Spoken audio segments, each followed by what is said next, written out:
income hasn't shifted despite using all the mindset tools, changing your strategy, trying new things, visualizing, affirming, then this session is the breakthrough that you have been looking for. And in this session, what I want to really share with you is the 3 identity shifts that guarantee overflow. And what I'm going to say now is going to literally change your life. And this is something, the most untold idea in the personal development and manifestation space. So you have currently an energetic threshold, a capacity. Like if you think of a bowl or a bottle, they have a capacity, right? That they can hold things. You have currently a capacity to hold a certain amount of money. And no matter what you try, you cannot change it until you stretch your energetic capacity. So your energetic capacity is reflected in your bank account every single month. It's shown to you that this is what you are able to hold based on your identity. So what I will do is I will use the term identity and energetic capacity interchangeably, because based on how you see yourself, based on the idea, the notions, the assumptions that you hold about yourself, your energetic capacity to receive has been formulated, and it dictates how much money you receive every single month. If you receive more money than your energetic capacity, you manifest and expense that. For people win lottery and they come to the same income level very, very soon because money couldn't stay. They couldn't hold it. So it's like having a hole in your pocket, or it's like you'll start giving money away. You'll start just losing money. Something will happen. The car will break down or something else will happen. So you cannot hold, even if you end up receiving. First of all, you cannot even receive. But if you end up receiving, you cannot hold more than your current energetic capacity. So without changing your current energetic capacity, there is no use of changing your money frequency. There is no use of changing your income. There is no use of trying different things, doing all the mindset stuff. So the 3 identity shifts that I'm going to share with you are not the mindset tool, because mindset tool is the shallow, the temporary fix, right? It doesn't shift your identity, bringing the permanent change. So you might receive more money 1 month and you might see the difference, but then you'll come back to your old pattern, your old identity. So in this session, what I really want to do is I want to help you have permanent shift in your income by having these 3 identity shifts. So the first shift is stop fixing and start being. A lot of times people think that if I take more action, if I work harder, if I be more productive, if I stop procrastinating, I will receive more. And all the things that they're doing, even if they're trying a different strategy, if somebody told them, this is actually working, try that, or whatever they're doing, they're coming from the energy of fixing. This is not working. My income is not increasing. So what they end up doing is they end up creating more of the same, because your energy, the way you are feeling, you are gonna do the action in alignment with that. So you cannot feel lack and then create abundance. Your action is a reflection of what your frequency has been. What are you thinking, what you are feeling, which is controlled by your identity. So I tried 8 different strategies, one after the next, and after a couple, what I started assuming was subconsciously that whatever I'm trying is not going to work. So let me already, while I was doing that one, start look for the next one. So I would constantly be on the hunt of the right strategy, that perfect strategy, and it never worked because I was fixing something that was never broken. I was coming from the place of I am trying to increase my income, and right now it's not working. And when I actually stopped doing all of that and went within and see how do I really see myself, I realized that I'm coming from the identity of I lack. I'm coming from the identity of it's not working for me. So your identity is creating more of what you're thinking, what you're being, because your thinking, feeling, and action is controlled by that. And this phenomena, it just doesn't happen with humans. This phenomena is proven by physics all around us. There is a law called perpetual transmutation of energy, which decrees that everything that you are creating is a transmutation of energy. So your thoughts are actually things which convert into physical. So they are energy which convert into physical. So when you are thinking lack, when you're coming from fixing energy, you are turning that into the physical. So no matter what you do, it's actually the thought and the identity that is manifesting itself over and over and over again. It's like water, right? When you heat water, it turns into gas. Then if you keep heating it, it turns into ether. If you give it cold energy, it turns into gas back. Ether turns into gas. If you keep giving it cold energy, it turns into water. If you keep giving it cold energy, it turns into ice. So it's the same water perpetually transmuting the energy, right? It's changing forms. So your thoughts are changing forms. But it doesn't mean that the thought in its essence is going to change. It's just changing a different form, but it's still the same thought, the same lack-based thought. So until you shift your identity and start being that person now, start thinking from that place instead of trying to go there, trying to fix, you will constantly end up creating more of the same. The second, which is really important, identity shift, is the regulation.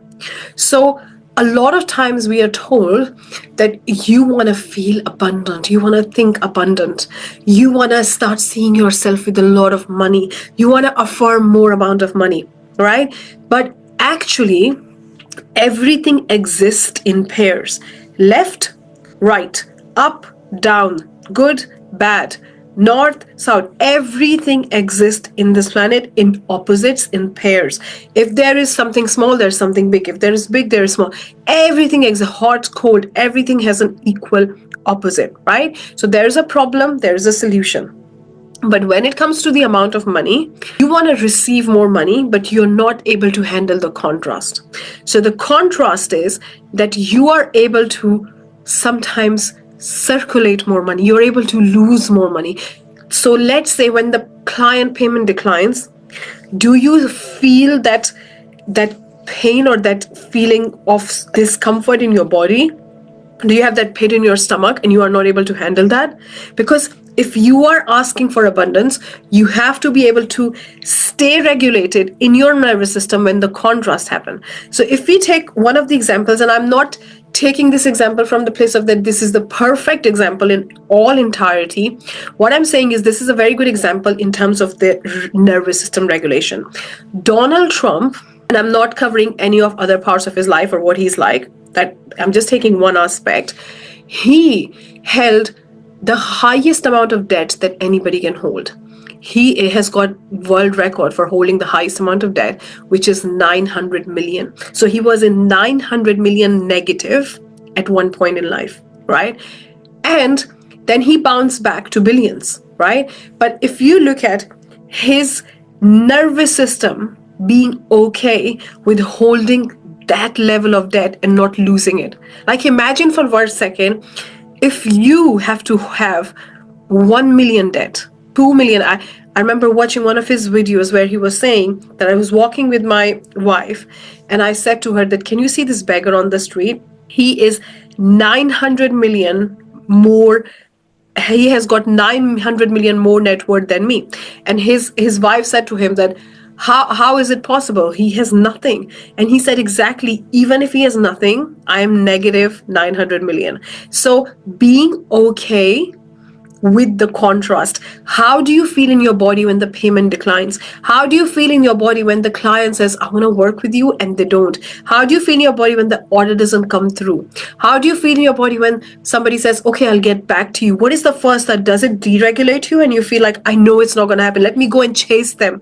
And you can't handle the stimulation. So the stretching capacity also involves being okay with less in the contrast and holding on to your own identity and your own nervous system and not get going in a spiral. And it also goes the opposite. So when you receive a lot of money, let's say you had your highest cash months, Did it make you feel uncomfortable? Did you get overstimulated and overexcited? So the nervous system regulation, what actually is that you feel normal when you receive a lot of money, and you receive normal when there's a contrast. So the deregulation is when you feel the pit in your stomach, when you go in a spiral, when you're like, "Ah, I can't handle this." This is the deregulation. And the more you can stay regulated in the negative, in the positive, because they all coexist together, the contrast is the part of the manifestation, the contrast is the part of receiving. If you can stay regulated over a wider capacity, over a wider limit, negative and positive, you are increasing your capacity. So staying regulated, the contrast is helping you staying regulated. It's helping you build the capacity. So when the client payment declines, you still see yourself abundant, you have stretched your capacity. And if you haven't, if it puts you off the hook, if it's putting you in the spiral, that means that you haven't stretched your capacity yet. So normalizing big sums of money, normalizing circulating them, normalizing dealing with them, right? So a lot of times people come to me and they say, I just want to get to a place in my life where I don't have to ever worry about money. I don't even have to ever think about money. But then the truth is, even when you have a lot of money, you'll think about money. When you'll have a lot of money, the transactions from your bank account will go a lot more. You will be starting to invest more. You will be starting to circulate more. You will be starting to dealing with a lot of money. So actually, if you are not regulated with the amount of money that you have right now, or with the contrast you're experiencing right now, you are not the match for more. The third and the most powerful shift is embodying overflow. So most of us, the way that we have built our relationship with money is it's quite limited. You work, you get paid, you receive money in exchange for your time, you get these many clients. It's very mathematical, it's very rigid, it's very limited, it feels heavy, right? But the people with a lot of money, for them, money is just an overflowing thing. It's ever coming, everlasting.